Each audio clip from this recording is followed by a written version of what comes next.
Olá, tudo bem com vocês? Obrigado por vocês estarem de volta aqui no canal RI, Resenhas e Elucidações Espiritualistas. Voltando um pouquinho às resenhas anteriores, nós falamos sobre um livro muito interessante, Sinal Verde, que ele traz muita moralidade no sentido de como você conviver com as pessoas, né? Como você deve proceder. Em seguida nós tivemos uma resenha de Maria de Nazaré, muito especial, né? Que coisa bonita, de onde ela veio, né? A missão dela, muito honrosa, e o que ela está fazendo até hoje no plano espiritual. E hoje um livro muito interessante também. Eu apresento a vocês Nefertiti no Brasil. Olha só. Baseado na psicografia de Tomás Antônio Gonzaga, né? Que nasceu provavelmente no século XVIII e teve a sua passagem.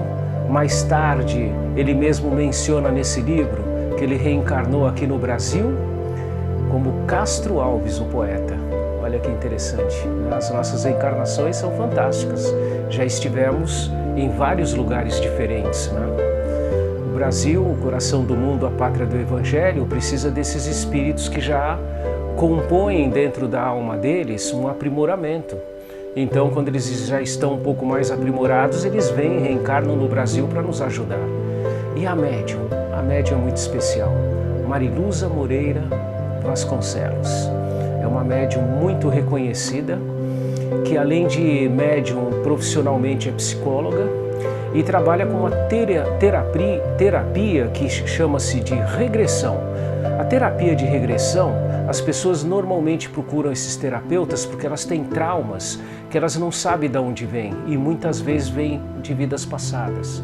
Então, a terapeuta, quando ela, depois de uma boa conversa, ela vê a necessidade, né, dessa cliente, dessa paciente, fazer uma regressão, então ela oferece para a pessoa. Então o que vai acontecer? Através de uma hipnose, ela volta a uma vida passada para lembrar qual foi a frustração, qual foi o problema que carregou junto com ela nessa reencarnação. E aí é que vem a ajuda em seguida. É muito especial esse tipo de trabalho. Porém, ele é muito negado pela ciência, tá? A ciência não assina embaixo com relação a regressões. Até a hipnose eles vão entendendo que você pode voltar a quando era criança nessa mesma reencarnação. Agora, uma regressão de vidas passadas, a ciência ainda não admite, mas ela existe. Muito bem. Fora todo esse trabalho que ela faz, ela ainda trabalha com psicofonia, vidência, né? Audiência. Então é uma médium muito completa. E também ela trabalha nas artes, com pintura, né? Umas referências incríveis que ela tem.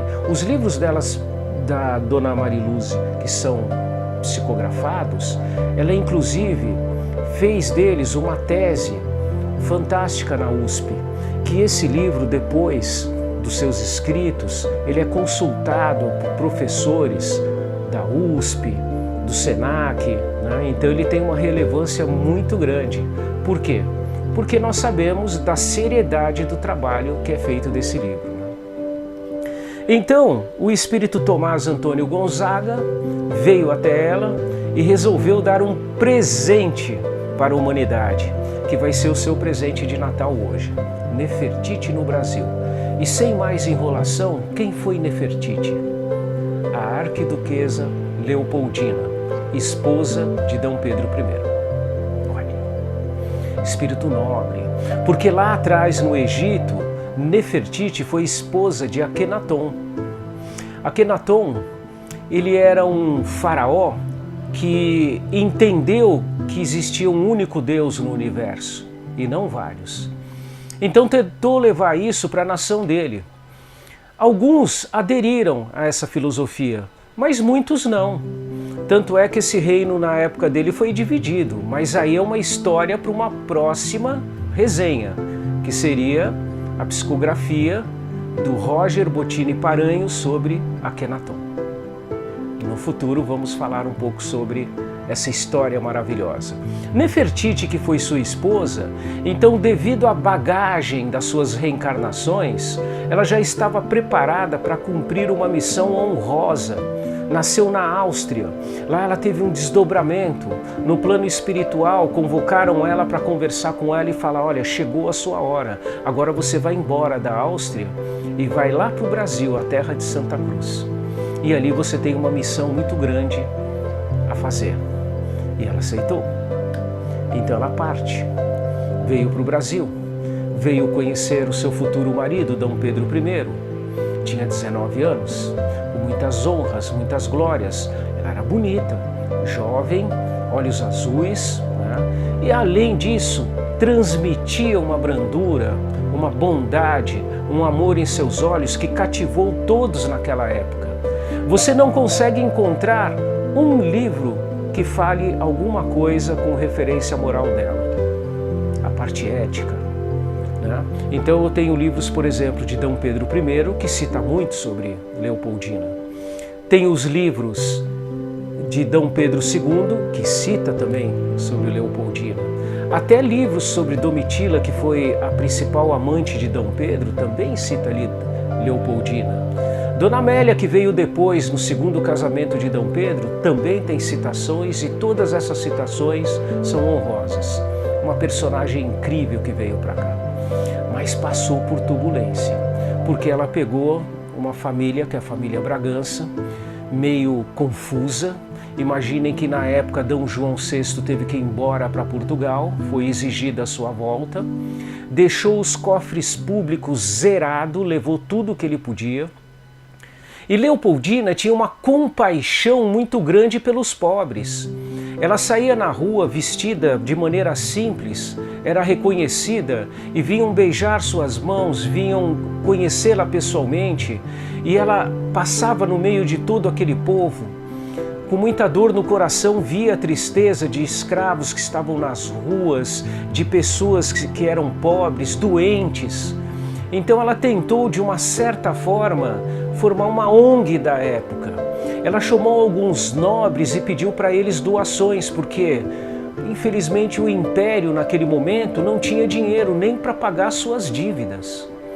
Tanto é que Dom Pedro I, num primeiro momento, ele acabou recorrendo à Inglaterra pedindo dinheiro emprestado para que o Brasil pudesse continuar o seu crescimento. Então veio aí talvez a primeira grande dívida, né? Ele pediu por dois motivos: uma, para o Brasil dar sequência ao seu progresso, e outra para pagar uma indenização para Portugal para que liberasse através de um documento o Brasil da colônia. E foi um valor altíssimo, que segundo os livros conta que Portugal pediu. Então está aí a bola de neve, como que começou a primeira grande dívida do Brasil.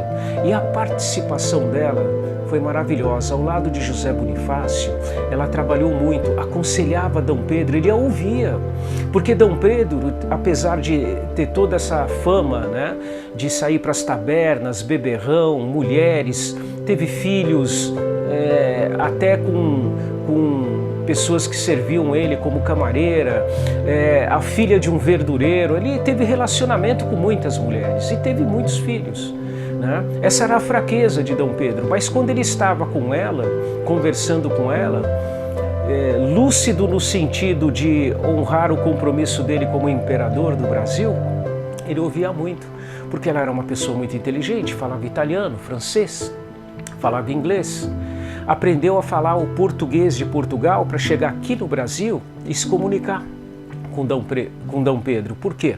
Porque lá na Áustria ela falava alemão. Então, de uma cultura assim fantástica, né? Além de gostar muito das artes, né? E tudo isso contribuiu para esse espírito, para que ele viesse para cá com uma bagagem maravilhosa e ajudar a nossa nação a crescer. E foi aí que ela foi tendo, né, os primeiros passos com Dom Pedro I, na ajuda na posição política, econômica, né?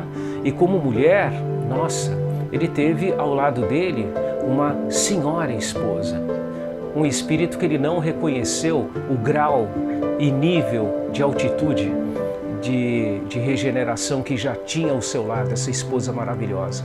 Ele não entendia isso. Para ele era só uma esposa, apesar de ele enxergar nela uma cultura europeia diferente, que tanto é que ele seguia alguns conselhos dela, né? Mas sucumbia no sentido das amantes, e isso perturbava um pouco a imperatriz, né? A princesa Leopoldina. Por quê? Porque era esposa, tem sentimentos, ela gostava dele. Teve 7 filhos com ele, embora tenham 2 que infelizmente não vingaram, né? Mas dentre eles ela gerou Dom Pedro II, que foi o grande imperador no Brasil, cujo nome deveria estar marcado na nossa história através de uma lei que considerasse ou o nascimento dele ou o falecimento dele como o dia de Dom Pedro II, porque ele merecia isso. Mas isso é uma resenha para o futuro, para vocês conhecerem que espírito nobre que ele foi. Espírito citado numa psicografia de Chico Xavier, Brasil, Coração do Mundo, Pátria do Evangelho, pelo espírito de Humberto de Campos. Então tá aí uma dica para vocês irem já acelerando esse processo, se quiserem conhecer melhor quem foi Dom Pedro II. Escolhido a dedo para reencarnar na família Bragança também e dar continuidade a um trabalho que deveria abrir as portas por um futuro melhor para a nossa nação. Então, Leopoldina saía às ruas, distribuía mantimentos quando podia, roupas, né? Para vocês terem uma ideia, conta aqui no livro que quando eles tinham algumas reuniões assim um pouco mais fechadas, né, que iam por um teatro, alguma coisa, ela usava as roupas que ela trouxe ainda lá da Áustria. Não tinha coisas novas, não tinham dinheiro para ficar comprando coisas novas, né? E ela nunca reclamou de nada, usava o que tinha e doava até o que tinha também para pessoas necessitadas.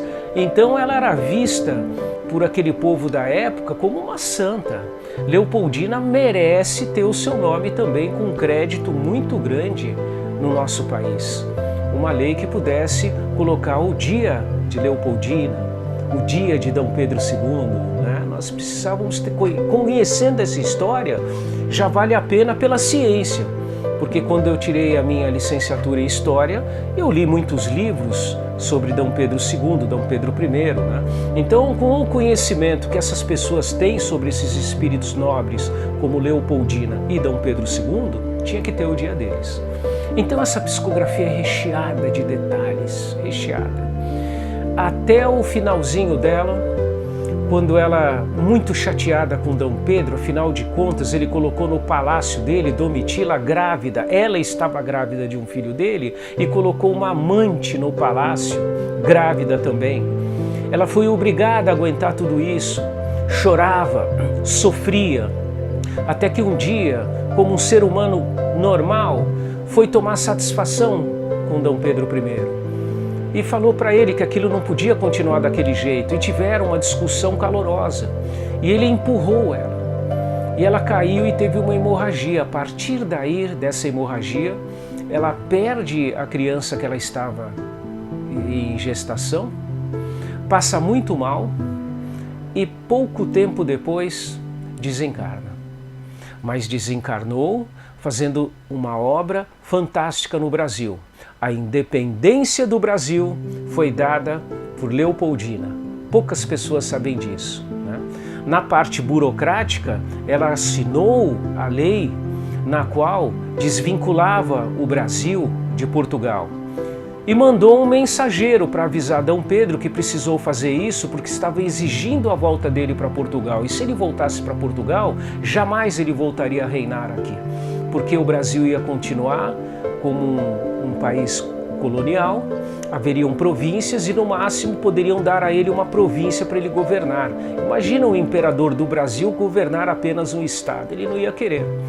Então, quando ele recebeu aquele relato, aí sim ele proclamou a independência do Brasil, que já estava sacramentada. Leopoldina e José Bonifácio já tinham feito esses documentos e ela já tinha assinado e levou ao conhecimento do seu marido. O que acontece? Quando ele descobre que a sua esposa acabou de desencarnar, D. Pedro imediatamente teve um problema de consciência, assim, forte, que derrubou ele. Ele ficou muito chateado, a ponto de em seguida procurar Domitila e falar: olha, acabou, não tem mais relacionamento. E ela ali esperando uma filha dele, e ele não quis saber. Ele acabou, ela insistiu, falou que ia passar, mas ele não quis mais, a consciência estava martelando, porque afinal de contas ele sabia que foi aquele empurrão que acabou dando aquela hemorragia, né? E abreviou a vida dela. Ela faleceu com 26 anos. Domitila teve que ir embora, e D. Pedro, frustrado, seguiu a vida dele, e então as pessoas que estavam ao lado dele, que ajudavam ele a governar, né, diziam que ele precisava, como imperador, ter uma nova esposa. Então foi escolhida um bom tempo depois, né, a Dona Amélia, jovem também, que veio para o Brasil para se casar com ele, tá? Mas tiveram muita dificuldade em encontrar essa esposa devido ao temperamento e à parte moral de D. Pedro.